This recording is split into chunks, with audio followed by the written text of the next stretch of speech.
সামনে ফাজিল পরীক্ষা বন্ধু, বইয়ের দিকে যখন তাকালে আমার মনে হয় আমি সবকিছুই পারি। পরীক্ষার পরে আমার কণ্ঠস্থ, মুখস্থ, ঠোঁটস্থ, কিন্তু কি বলবো দুঃখের বিষয় বন্ধু, আজকে আমি মাগরিবের নামাজ পড়ে যখন পড়ার টেবিলের মধ্যে বসলাম, বসিয়া একটু চিন্তা করলাম শনিবারের থেকে আমাদের ফাজিল পরীক্ষা শুরু হবে। যেহেতু পড়া যখন পারি রে, একটু বইগুলো খুলে পড়াটা রিভাইজ দেই। যেই কথা সেই কাজ বন্ধু, সঙ্গে সঙ্গে বইগুলো খুললাম, সাজেশনটাও খুললাম। খোলার পরে যখন দেখি আরবি সব প্রশ্ন রে বাবা, দেখার সঙ্গে সঙ্গে দেখলাম আমার মাথার উপর দিয়ে হঠাৎ করে ঘূর্ণিঝড় আমফানের মতন চক্কর মারলো বন্ধুরে।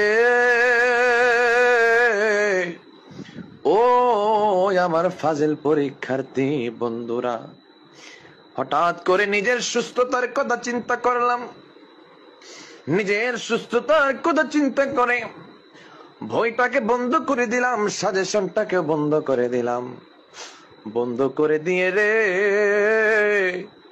বই এবং সাজেশনকে তাদের আপন জায়গার মধ্যে রেখে দিলাম।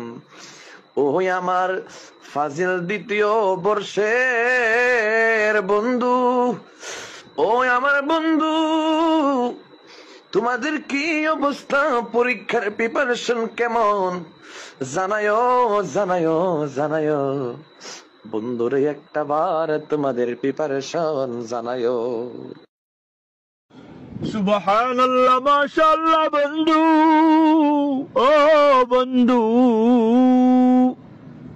যে কোকিল কণ্ঠ সুরে তুমি আমাকে তোমার ফাজিল পরীক্ষার কথা শুনিয়েছ, বন্ধু তুমি শুনে রাখো, এমন কণ্ঠ দিয়ে যদি তুমি ওয়াজ করো রে বন্ধু, শুধু ওয়াজ নয়, মানুষের অন্তর সহ ওয়াজ হয়ে যাবে।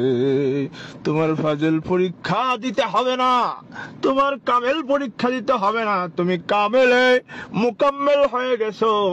ও বন্ধু, আরো শুনে রাখো, আগামী 2026 সাল, 27 সাল, 28 সাল, পুরা 3 বছরের মাহফিল অ্যাডভান্স আমি তোমাকে কমপ্লিট করে দিলাম।